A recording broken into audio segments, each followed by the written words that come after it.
श्री गुरुदेवाय नमः। आज्ञा गत अध्याय आपण मानक कहली स्वयं अच्युतानंद निराकार विष्णु के ध्यान करके बसते निराकार प्रसन्न होकर पचारे कहले कौन तोर इच्छा होची पुआ मु तो ऊपर बहुत प्रसन्न तू मत कह कौन तू जानापी चाहूँ से कहते आज्ञा करुणा वही दया मह नाम निर्णय मते कह जार नाई चिन्हवर्ण अरूपानंद नारायण शून्य पुरुष शून्य ज्योति महाशून्य विश्रामती मातृ गभरे थिला तेबे नाम तो नथिला से तेबे आज्ञा आपण तो महाशून्य विश्राम करती आपणकर तो कौन चिन्ह वर्ण नहीं किंतु आपण तो माँ गर्भर रहा बेले नाम भी नथिला से नामर उत्पन्न केमिति हैला से नाम विषय मत किसी ज्ञान कहतु आज्ञा आद्य नाम तो नथिला स्थान केमंत होइला मध्य किपरि होइला प्रकाश करंतु यहाँ प्रभु ये जो नाम केमिति सृष्टि है मत से विषय कियद अंशरे आलोचना करी मत बुझे दिंतु तेणु से स्वयं ठाकुर कहते जेणु तू अटु मोर भक्त तेणु शुणु नाम तत्व मुझे अविनाशी ब्रह्म महाशून्य मो विश्राम प्रकृत मोर नाम नाही अनाम ब्रह्म मु बोलाई जार वासना जेमंत भावना करती तेमंत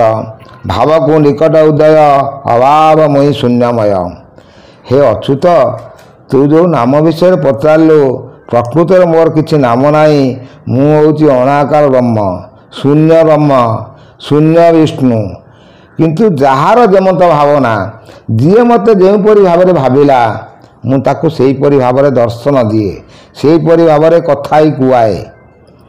कथा कहते कौन से आज्ञा आसी कथा कहे ना आज्ञा से आपण हृदय कंदर कहते तेणु से कहते मुजा को हुई सदय ज्ञान तार हृदय उदय मुजा को न हुए करुणा ब्रह्मा शंकर अंति बणा तेणु हे अच्युत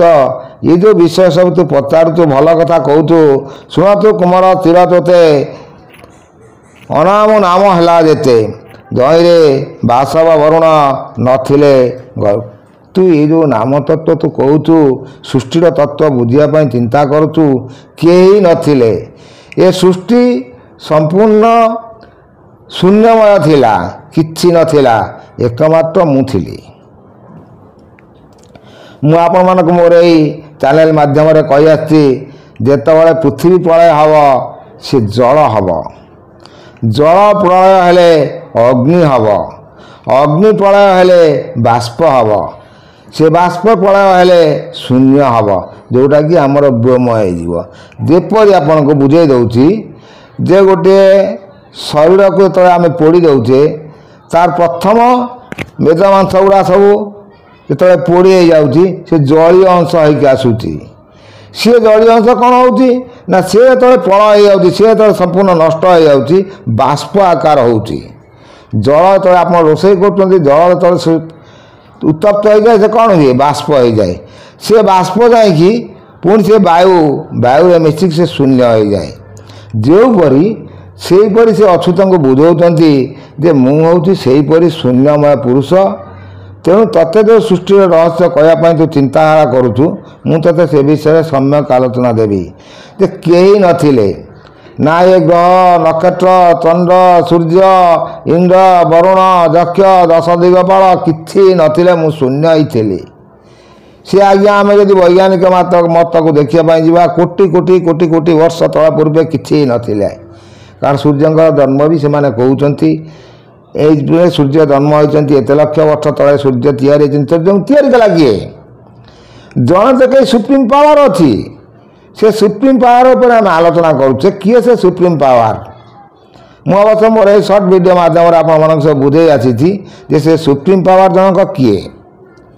से सुप्रीम पावर उपर आम आलोचना कर जाऊे सी सब आस्ते आस्ते से भी भल मत बुझाते नथिला जशवंतीपुर नथिले ब्रह्मा विष्णु हर शून्य थिले नक्षत्रे सर्वे दक्ष किन्नर गंधर्व सहित किए आज्ञा किछि नथिले से एकाई थिले से काले मोर शून्य रूप एमते गला केते कल्प कई नथिले रे नंदन समस्त होइथिला शून्य से बिंदु सृष्टिकरण इच्छा है मोठार बिंदु उछोड़ा ତେଣୁ ସୃଷ୍ଟିକରଣ ଯେତେବେଳେ ମୋର ଇଚ୍ଛା ଆସିଲା ମୋ ଶରୀରରୁ ମୋ ଦେହରୁ ବିନ୍ଦୁ ଉଛୁଳିଲା। ସେ ଯେଉଁ ବିନ୍ଦୁ ଆସିଲା ସେ ବିନ୍ଦୁ ଗଗନରୁ ଖସିଲା, ଧୂମ୍ର ବନ ଦେଇ ପ୍ରକାଶିଲା। ଧୂମ୍ର ବନରୁ ହେଲା ଶକ୍ତି, ଶକ୍ତିରୁ ଓଙ୍କାର ଉତ୍ପତ୍ତି। ସିଏ ମୋ ଦେହରୁ ଯେଉଁ ବିନ୍ଦୁ ଖସିଲା, ଅଗ୍ନିର ଯେଉଁ ତେଜ ସ୍ୱରୂପରୁ ଯେତେବେଳେ ଖଣ୍ଡେ ଅଗ୍ନି ଆସି ଖସି ଆସେ କ'ଣ ହୁଏ ଆଜ୍ଞା? ଧୂମ୍ରବନ ହେଇଯାଏ, ଧୂଆଁ ବଣ ହେଇଗଲା। ସେ ଧୂମ୍ରରୁ ଓଙ୍କାର ବୋଲି ଗୋଟେ ଶକ୍ତି,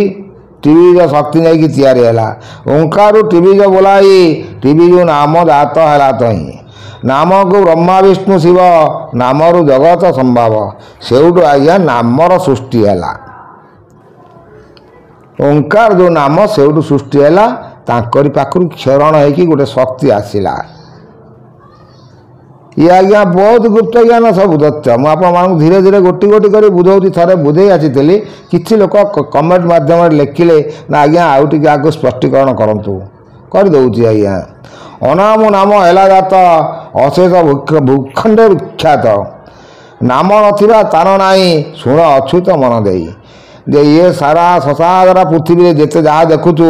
କୌଣସି ଜାଗାରେ ନାମ ନଥିବାର ସ୍ଥାନ ନାହିଁ। କୌଣସି ଗୋଟେ ଜିନିଷ ଆପଣ ଦେଖନ୍ତୁ, ପ୍ରତ୍ୟେକ ଜିନିଷର ନାମ କିଛି ନା କିଛି ଅଛି। ତେଣୁ ନାମର ସୃଷ୍ଟି ହେଉଛି ମୋ ପାଖରୁ, ମୁଁ ହେଉଛି ନାମ ସ୍ୱରୂପରେ। ତେଣୁ ଆମର ସବୁ କଥାକାର ମାନେ ଯେଉଁ ନାମ ସବୁ କୀର୍ତ୍ତନ କରନ୍ତି, ସେ ନାମର ସଦୃଶ ହେଉଛନ୍ତି ସେଇଠି ଆଜ୍ଞା ସବୁ ଅବନା ନାମ, ଅଜପା ନାମ, ସବୁ ନାମ ସେଇ ଭଗବାନଙ୍କର ଜଣେ। ଗୋଟିଏ ହେଉଛନ୍ତି ବ୍ରହ୍ମ ପୁରୁଷ, ଏକ ବ୍ରହ୍ମ ଦ୍ୱିତୀୟ ନାସ୍ତି। ଅଗସ୍ତ୍ୟ ଭଳି ଋଷି ସିଏ ବି ବହୁତ ତପସ୍ୟା କରି କରି ଶେଷକୁ ତାଙ୍କର ଆସିଲା ଲକ୍ଷ୍ୟ ଯେ ଦୁନିଆରେ କିଛି ନାହିଁ, ଗୋଟିଏ ହେଉଛି ବ୍ରହ୍ମଶକ୍ତି, ସିଏ ହେଉଛି ସର୍ବଶକ୍ତିମାନ। ତେଣୁ ଏତକୁ ରହୁଛି, ପୁଣି ନେକ୍ସଟ ଅଧ୍ୟାୟରେ ଆପଣଙ୍କୁ କିଛି ବୁଝେଇବି।